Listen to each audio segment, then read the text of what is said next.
KGF chapter 3 की शुरुआत होती है रमिका सेन के पीएम ऑफिस से।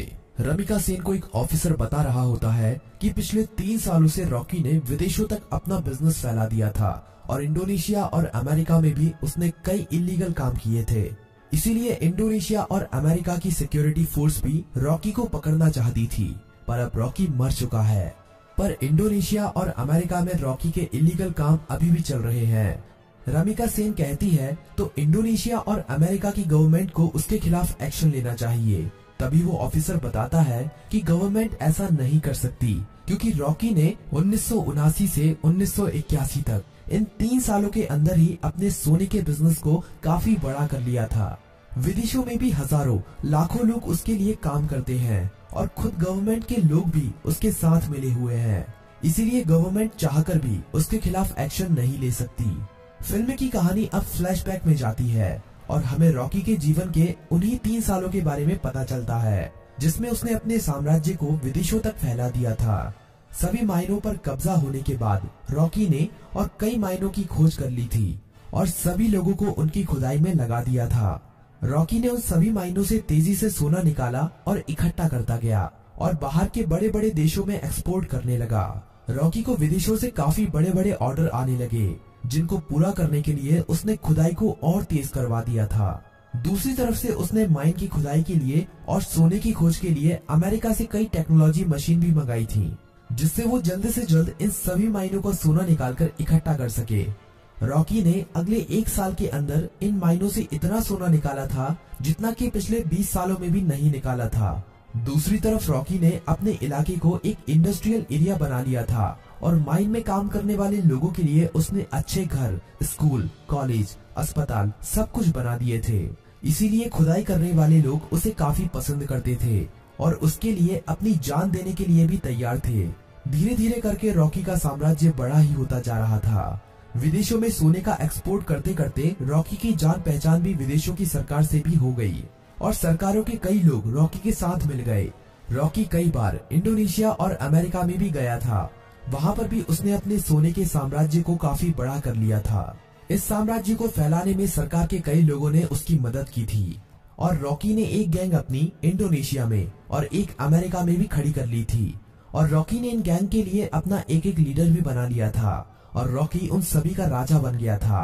इस तरह से रॉकी ने अपने साम्राज्य को विदेशों तक फैला दिया था। अब कहानी फ्लैशबैक से बाहर आती है और हमें दिखाया जाता है कि जब रमिका सेन ने भारत में रॉकी के साम्राज्य को खत्म कर दिया था और रॉकी अपना सारा सोना लेकर समुद्र के बीच में चला गया था, वहाँ पर रॉकी ने इंडियन नेवी को खुद मैसेज करके उसे मारने के लिए कहा था। तब इंडियन नेवी ने रॉकी के शिप पर मिसाइल छोड़कर रॉकी को मार दिया था, पर रॉकी वहाँ पर मरा नहीं था। रॉकी का सारा सोना उसी समुद्र की गहराइयों में उसी जहाज में दफन है और रॉकी को अमेरिका के सबमरीन ने बचा लिया था। ये सबमरीन अमेरिका के एक बिजनेसमैन की थी, जिसे रॉकी ने उन 3 सालों के बीच में अपना पार्टनर बना लिया था। रॉकी अब अमेरिका में सबसे छुप कर रह रहा था और वो महीने में कभी कभी इंडिया भी किसी को फोन करता था कि केजीएफ का क्या हुआ, केजीएफ को ठीक होने में कितना समय लगेगा। अब कहानी इंडिया में शिफ्ट होती है और हमें दिखाया जाता है कि सलार केजीएफ के तबाह होने के बाद केजीएफ को दोबारा से खड़ा कर रहा है और जो लोग बच गए थे उन सभी लोगों के साथ मिलकर रॉकी के साम्राज्य को दोबारा से खड़े करने में लगा हुआ है। सलार ये सभी रमिका सेन से छुपाकर कर रहा है, पर बहुत जल्द रमिका सेन को भी इसके बारे में पता चलने वाला है। धीरे धीरे करके सलार रॉकी के साम्राज्य को दोबारा से खड़ा कर देता है और दोबारा से माइनों में खुदाई शुरू हो जाती है। अब सलार रॉकी को फोन करता है और कहता है, मालिक, हमने आपका साम्राज्य दोबारा से खड़ा कर दिया है। जिस तरह आपने कहा था, अब आपके लौटने का समय आ चुका है। रॉकी कहता है, सलार, तुम्हारे लिए मेरे पास एक काम और है। तुम्हें उस सोने को समुद्र से निकालना है जो हमने इतने सालों से वहाँ पर छुपा के रखा है। वो हमारी माइनों से ही निकला हुआ सोना है। इसे हमें किसी भी कीमत पर समुद्र से निकालना है। इस सोने की मदद से ही मैं दोबारा से भारत में अपने साम्राज्य को खड़ा करूंगा।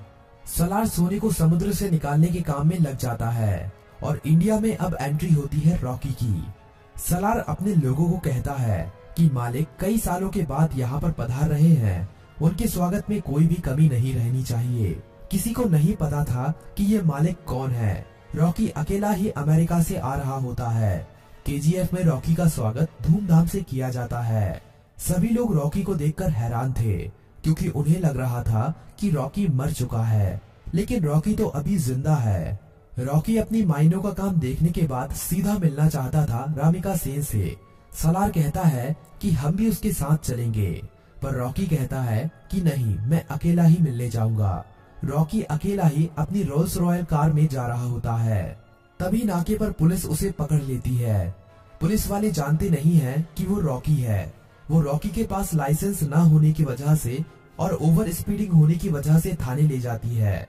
वहाँ पर रॉकी कुछ नहीं बोलता, बस अपने आदमियों को फोन कर देता है। थाने में बड़ा ऑफिसर आता है और रॉकी से चिल्लाकर बात करने लगता है। तभी पूरा पुलिस स्टेशन हिलने लगता है और कई हेलीकॉप्टर और बंदूक लेकर रॉकी के आदमी यहाँ पहुँच जाते हैं। उन आदमियों से एक आदमी रॉकी का लाइसेंस लेकर थाने के अंदर आता है और पुलिस को लाइसेंस दिखाता है। पुलिस वाला लाइसेंस पर रॉकी का नाम पढ़कर हैरान रह जाता है और रॉकी को वहाँ से जाने देता है। रॉकी अब सीधा रामिका सेन से मिलने के लिए जाता है। रॉकी के पहुंचने से पहले वो पुलिस वाला रामिका सेन तक ये खबर पहुंचा देता है कि रॉकी अभी भी जिंदा है। रामिका सेन ये खबर सुनकर हैरान हो जाती है कि अभी तक रॉकी कैसे जिंदा है। रामिका सेन को ये खबर भी मिल जाती है कि रॉकी के यहाँ आने से पहले किसी ने केजीएफ को दोबारा से खड़ा कर दिया है और केजीएफ से अभी भी खुदाई करके सोना निकाला जा रहा है। अब पीएम ऑफिस में एंट्री होती है रॉकी की। सभी लोग रॉकी को देखकर हैरान थे। रॉकी सीधा मिलने जाता है रामिका सेन से। रॉकी रामिका सेन से कहता है कि मैंने कहा था ना, युद्ध हुआ तो जीतूंगा मैं, और जीत मेरी ही हुई है। रामिका सेन कहती है कि अच्छा है, तुम जिंदा हो, अब मैं तुम्हारे सामने ही तुम्हारे केजीएफ को तुमसे छीन लूंगी। रॉकी कहता है कि उसकी नौबत ही नहीं आएगी। रामिका सेन रॉकी की इस बात को समझ नहीं पाती। तभी रॉकी वहाँ से चला जाता है।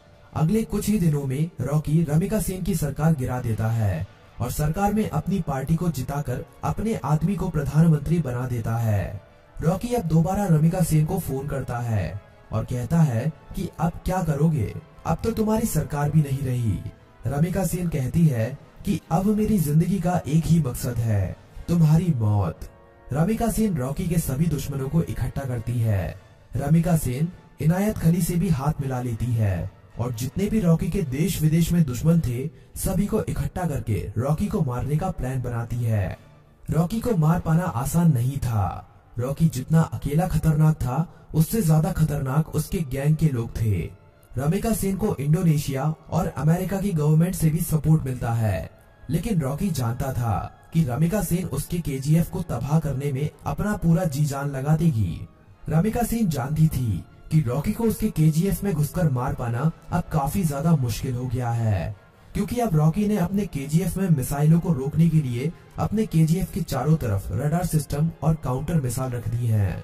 अब अगर कोई भी उसके केजीएफ के अंदर घुसने की कोशिश करेगा तो वो मारा जाएगा।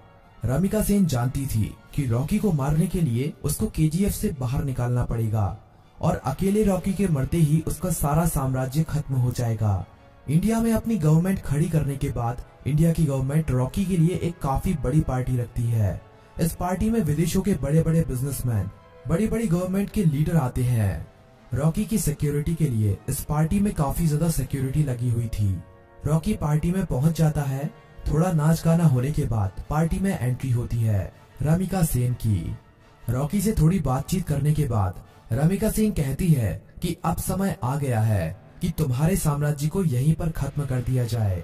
पर तभी रॉकी के चारों तरफ हजारों लोग उसके ऊपर बंदूक तानकर खड़े हो जाते हैं। रॉकी की खुद की गवर्नमेंट उसे धोखा दे देती है और विदेशों से आए हुए बिजनेसमैन भी उसकी मौत का तमाशा देखने के लिए वहाँ पर आए हुए थे। सभी विदेशों के बिजनेसमैन चाहते थे कि रॉकी की मौत होने के बाद वो केजीएफ पर कब्जा कर लेंगे और अपने बिजनेस को फैलाएंगे और ढेरों पैसा कमाएंगे। ये सब देखकर रॉकी खुद हैरान रह जाता है, पर रॉकी जानता था कि एक दिन उसकी मौत जरूर होगी, इसीलिए वो अपने आखिरी पल में भी निडर रहता है। रामिका सेन कहती है कि देखा, आखिर तुम्हारे लोगों ने ही तुम्हें धोखा दे दिया।